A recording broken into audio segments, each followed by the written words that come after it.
What's up for you? What bothers you? What is the puzzle about being Jewish that when you kind of calm down and settle into the reflective space within and check in and you find that there's things that just bewilder you about Jewish.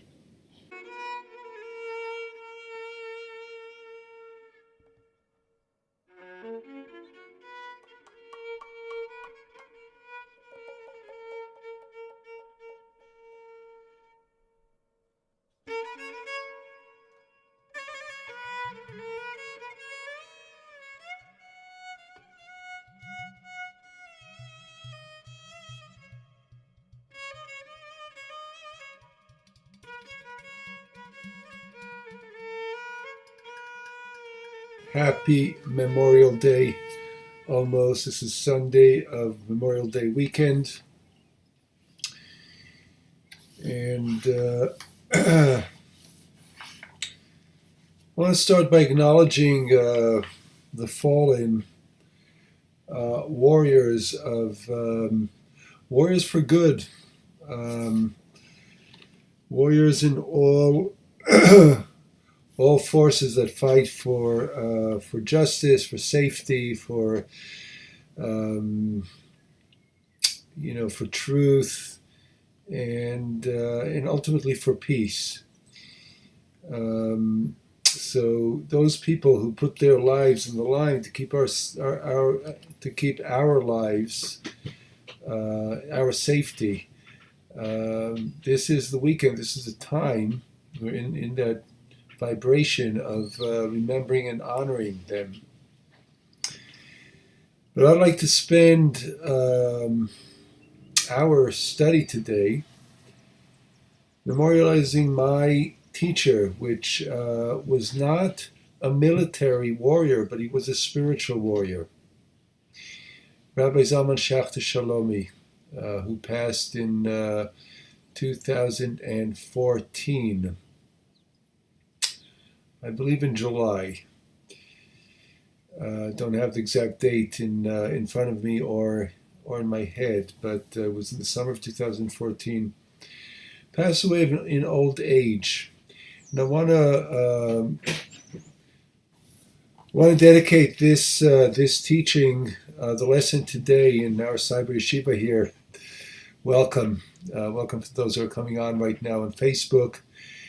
And I want to say that he was a hero. He was my hero and the hero of many, because he was a warrior for truth and for change, especially for the benefit of those of us Jews and also non-Jews who were looking for deep truth in the Jewish zeitgeist, in the Jewish enterprise. Some integration of a sense of authentic spirituality and a meaningful belonging to the Jewish lineage. And with an acknowledgement and access and full use of the Jewish toolbox of spiritual teaching and wisdom teaching. That was Reb Zalman, my teacher. And Rebbe, I remember you today on this Memorial Day for the fighter that you were. You took losses and you took risks for us inside the Jewish community. You were criticized and opposed, but you saved many, many lives, many souls, many spiritual lives for really hundreds and thousands of us around the world.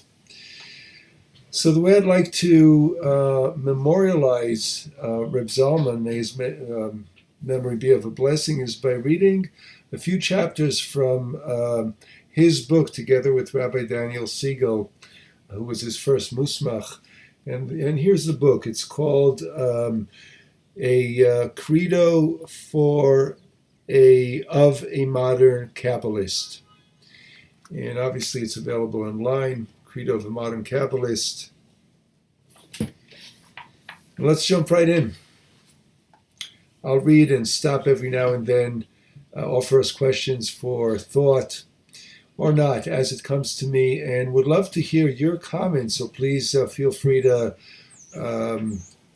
to write your comments and interact with us as we're learning. So this is chapter 1, page 1 of Credo of a Modern Kabbalist. And the title of this chapter is Discovering the Questions, the perfect place to begin. We are living in an age of great ferment and upheaval.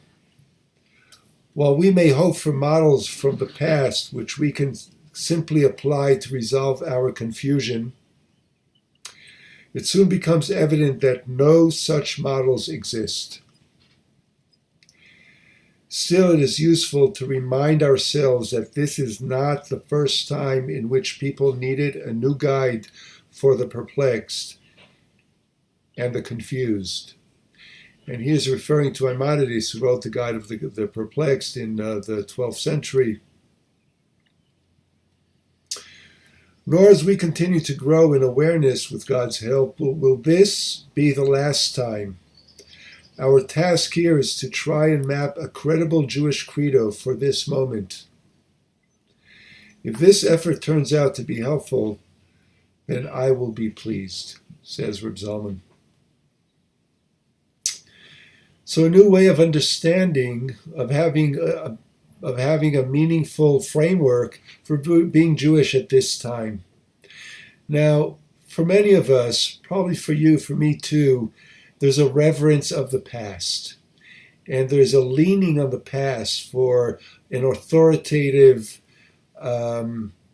answer, framework to what it means to be Jewish and how we should be Jewish now.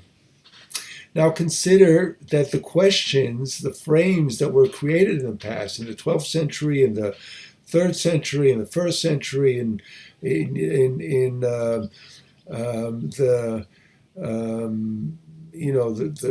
5th century before the Common Era, etc. Those are great ways to frame the meaning of Judaism at that time. But does it really work for our time? And that is a guiding question, a guiding principle for me. And by the way, as I continue reading, I want you to be clear that I am not for tossing out the past, just building on it, stepping on the shoulders of the giants that came before us. And as we stand at their shoulders, what do we contribute? What kind of framework do we introduce? So we're making our historical contribution in our generation, in our time. So let me continue with Reb Zalman and Reb Daniel's words. Spiritually, an age such as this one is characterized by a vast array of questions. The very fact that the old models do not apply directly is itself a sign that we need to be asking new questions. But when we look carefully, we find that these new questions often do have antecedents. Examining and appreciating them can be helpful in shaping some tentative answers for our own time. So you see that even asking new questions, there's nothing new under the sun, says Ecclesiastes, right? It's all futile and futility. The holy cynic of Kohelet, Ecclesiastes. There is nothing new really. But can we come to it as if it was new? So let's see how people in the past asked their new questions and see if that's a guide for us to asking the new and fresh questions that we need to ask at our time. In an age of ferment and upheaval, it is far more difficult and far more important to find real questions than to insist upon correct questions.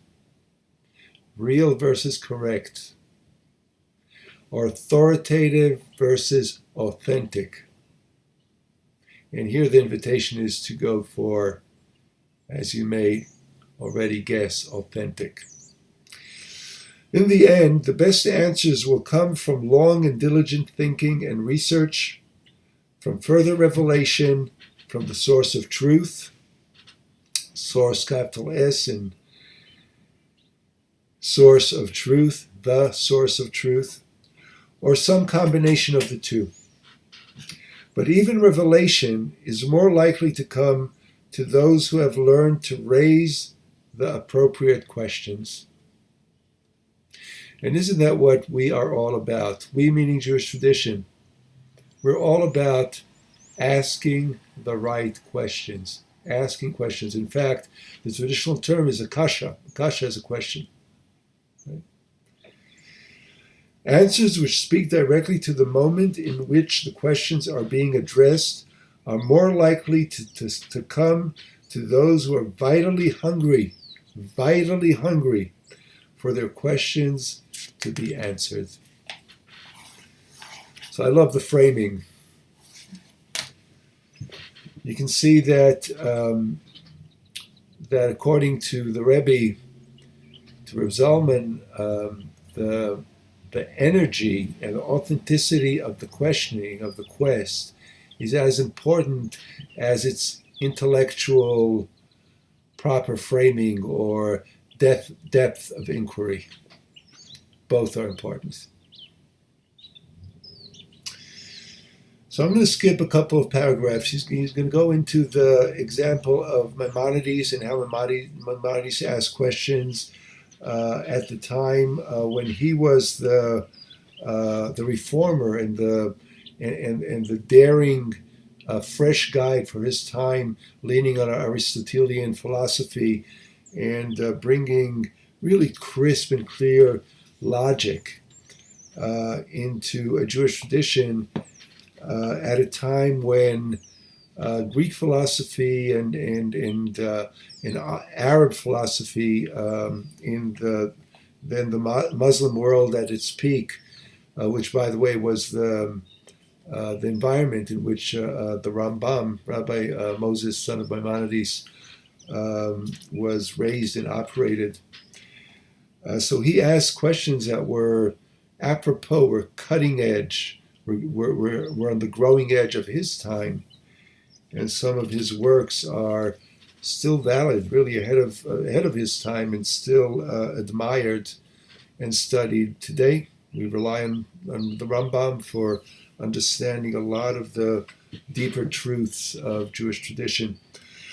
So I'm going to skip the 2 paragraphs here that summarize the Rambam's process. And continue here. Old questions, new questions, the Zeitgeist and the Kishkas is the name of the next subtitle. Every so often, the Zeitgeist, spirit of the times, raises questions which demand answers. If we approach these questions academically, we begin by asking, what were the old questions and how were they answered? For example, the old questions included, how did we know there is a God? Or, what is the nature of God? Or, does God have positive attributes, or can we only ascribe negative qualities to God? And these were the questions that Maimonides asked in the Middle Ages. And apropos, he was famous for saying that there's nothing positive, nothing affirmative we can say about God, but only the negative. Not the negative in terms of good, bad, but the negative in terms of what God isn't. So we can say that God isn't anything. God is not a tree, he's not a mountain, it's not a river, it's not the air, it's not, it's not a sculpture, it's not a building, it's not a feeling, it's not, some say God is love. We say, no, God is not love. In fact, Maimonides says that we cannot attribute anything affirmative to God. God is, by definition, beyond definition. So God is cannot be described at all. Anytime we describe God, we are actually erring by projecting our limited human experience onto God. And that was one of the ways that Maimonides resolved, some of those questions, the questions of that time. So we're going to jump ahead a little bit here. And actually, before we do that, so what are the questions that we're asking at our time? What's up for you? What's real for you? What do you need to know to make sense of being a Jewish person born into a Jewish life? On the spectrum, when I say Jewish life, I'm not saying, long payas and a beard or a sheitel or, and I'm not saying, the brave Zionist with the machine gun defending Israel and anything in between. I'm not saying, the kippah of the conservative. I'm not conservative really per se, but this is, perhaps you would say this is the conservative kippah. I don't know, say it as you will. Reformed Jew, conservative Jew, humanist Jew, renewal Jew, you name it, a Sephardi, a Ashkenazi, an Iranian, a Syrian, a Yemenite. So you're born into the Jewish quest. Later on in the book, apropos, Rav Zalman defines a Jew after a long conversation, long discussion of what's the definition of a Jew, who's in, who's out. And the answer, well, I'd give it away, ruin the book for you. So the answer is anyone who asks the question, who cares about the question, who is a Jew, is a Jew. So I hope that you're included. And be that as it may, what's up for you? What bothers you? What is the puzzle about being Jewish that, when you kind of calm down and settle into the reflective space within and check in and you find that there's things that just bewilder you about Jewish? Why be Jewish in a society that's completely pluralistic and free? Why not just be an American? Why not just be a human being? Who needs to be Jewish it's in a society where we're not forced to, right? And let's say I'm Jewish, but let's say I'm settled with being Jewish, okay? I'm okay with my particularity. But then being Jewish, what is my mission? What is our mission? Is our mission to keep Shabbat and kosher? And that's it, that cuts it? I mean, nothing else matters? Or is our mission as Jews to be on the forefront of social justice? How about human trafficking? How about environmental issues and saving the planet? How about issues of justice system reform? How about democracy? Does it matter? How about should we be living in Israel? Is it okay to live in America? Is there any meaning in being in the diaspora? Or does being Jewish mean I really have to be in Israel? What does being Jewish mean about God? God in the Torah, as we read about Him, and be really clear about Him.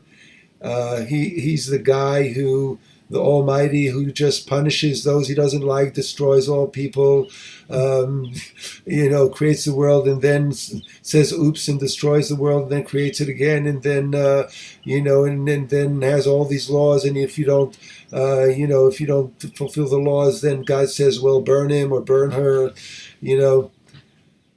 Is that the God I need to be loyal to? Now, given that we're reading about quantum physics and, string theory, and that, the universe is not really run by a guy who sits on a pie in the sky, or, if you will, as I heard from one of my spiritual teachers, everybody knows that God is an old black woman sitting on a cloud and running the world, right? You knew that, right? So, God imagery. What is God imagery? Is God really personified? Or is God the music of string theory? Or if God is the magic of symmetric quantum symmetric rotating, right? So we're living in a world where our questions are completely different than the questions that were Maimonides' at the time, right? And as a Jew, how do I embrace that? How do I embrace quantum physics and probabilities as a fundamental basis for physical reality? How do I embrace that I can know, practice, do, connect with any spiritual tradition around the world just like this through Rabbi Google? I don't depend on the yeshiva only anymore. How do I embrace that the systems on the planet are in collapse? And as a Jew, as a Torah man, or you as a Torah woman, or child, or elder, or whoever you are, transgender, whatever you are, how do I position myself to make a difference? Does my Torah, does my tradition have an energetic response that would motivate me together with all other people's, motivated by their own mythic beliefs to, rise up to this moment? How does I, as a Jew, embrace the fact that men are not on top of women anymore? Men and women are working in a whole new dynamic, in a whole new dance. What does that mean in terms of society, in terms of leadership, in terms of ritual, in terms of relationships and families? So many questions. What does it mean to me as a Jew when I go to yoga, tantric yoga meditation retreat, and my mind is blown out of, all my sockets are blown with spiritual energy, and I come back and wow, I met God, but God came to meet me through a yogic practice instead of through high holiday services. What does that mean?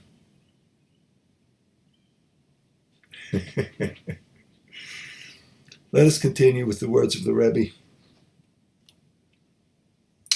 Let's look more closely at how this process functions in our time. It often begins when a Jewish person says, if my reality map is anywhere near correct, then the stuff they have been teaching me is not something God would have handed down at Mount Sinai. You see what he's saying? It's the classic, I read the Torah, God said to Moses, said to the people, eye for an eye and tooth for a tooth. And that's not how I see the world. It doesn't seem right. Although I love God, I love Moses, I love Sinai, I love being a Jew, but how does it work? I want to harmonize. There's a what's the disharmony? There's discord, right? The chords are not harmonizing. It is of such poor quality, at so low a level, that I can't believe it myself, nor do I believe that my teachers even believed it. And here, Reb Daniel tells a funny story. I'll read it for you, so I love it, to illustrate that point. And I'll just read it here from the commentary in the back. There's a joke where a parent asks the child what he or she learned that day in Hebrew school. And the child says that when the Israelites reached the sea and the Egyptians had them trapped, Moses used his cell phone, his smartphone, to call the Israeli Air Force, which bombed the Egyptian army while the Israeli Corps of Engineers built a pontoon bridge over the sea. That's what the child says to the parents. Come on, say the parents. Is this really what the teacher taught you at Hebrew school? The child says, well, no, but if you would never believe the version that the teacher told us.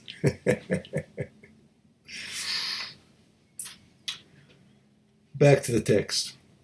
The next step is that this person appears to drop Judaism. Since it is a spiritual hunger which is driving the person, he or she goes out and starts looking around. And I did. I know you did too, in larger or smaller ways. The person is really feeling that there must be meaning.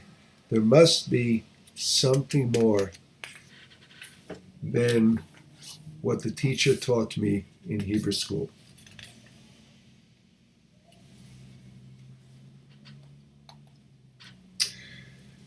So I'm going to stop with that. This was just to whet our appetites. For those of you who just came on, I'm reading here from Credo of a Modern Kabbalist by Rabbi Zalman Schachter Shalomi and Rabbi Daniel Siegel.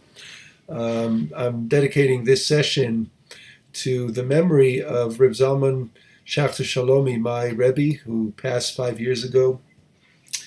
And on this Memorial Day, I want to acknowledge him as a spiritual warrior. And he passed in the creative battle, in the peacemaking battle, in the spiritually questing battle of shattering, like Abraham did in the Midrash, shattering the idols of his father and grandparents and great-grandparents. He came from a very Orthodox background, in order to open up room for a new truth for us. So our Yiddishkeit, our Jewish identity, is also soul feeding in a very authentic way, because we're now asking the real questions. And I want to jump into for a moment to the weekly parsha, to Bechukotai. Bechukotai means my laws, and in this parsha, the rewards and punishments for obeying the divine laws, in the Torah, are being laid out for us. And I want to say that Reb Zalman was a warrior of the law. But here's how I want to qualify his understanding of law. It was the law of the heart. He wanted us to explore the science and art of the law of the heart, of the Torah of the heart. He was really a modern Ibn Pekuda, who wrote Chovot al-Vavot, I believe in the 13th century in medieval Spain, who wrote about bringing spirit and inspiration and a new reading of Torah. And that was my Rebbe. So Rebbe, I miss you. I commemorate you with this lesson. I'm Rabbi Reuben Modik with Makom Halev Community here in Nyack, New York, and Hebrew Learning Circles, our unbelievably amazing educational program, home hosted for children and for adults. And in fact, I'd like to invite you to next weekend is our open house weekend here in Nyack. So if you're in Nyack and you want to come hang out with us, and we always, in one way or another, explore the questions of our time. So please come join us. We have 3 different events. The events are a Friday night Shabbat dinner and concert here in Nyack at the Rabbi's place, at my place. Saturday afternoon, we're meeting actually at Didier Dumas. It's a patisserie on Main Street in Nyack for pastries and schmooze. And on Sunday morning, we're going to have a model lesson for kids and parents at 9:30 in the morning on Sunday. So that is our open house next weekend. Hope you can join us, especially for the Friday night, whether or not you're interested in Hebrew school or Hebrew education for your kids. We're going to have this great band, the Scott Bierko band. Lots of fun. Bringing Shabbat on a high note. Back to the lesson. If this was meaningful to you, why not thumb up, give us a like, subscribe to our YouTube channel, Hebrew Learning Circles on YouTube, and come back for more. We We'll be having our Cyber Yeshiva lessons, sharing the deep of Torah, Kabbalah, identity and meaning almost every day. So tune in. And do comment on the bottom. I'd love to continue the conversation going with you. With that, happy Memorial Day. I'd like to leave us with the blessing of shalom, of peace, of curiosity, of authenticity, and the courage to be a warrior for the law of the heart. For now, shalom.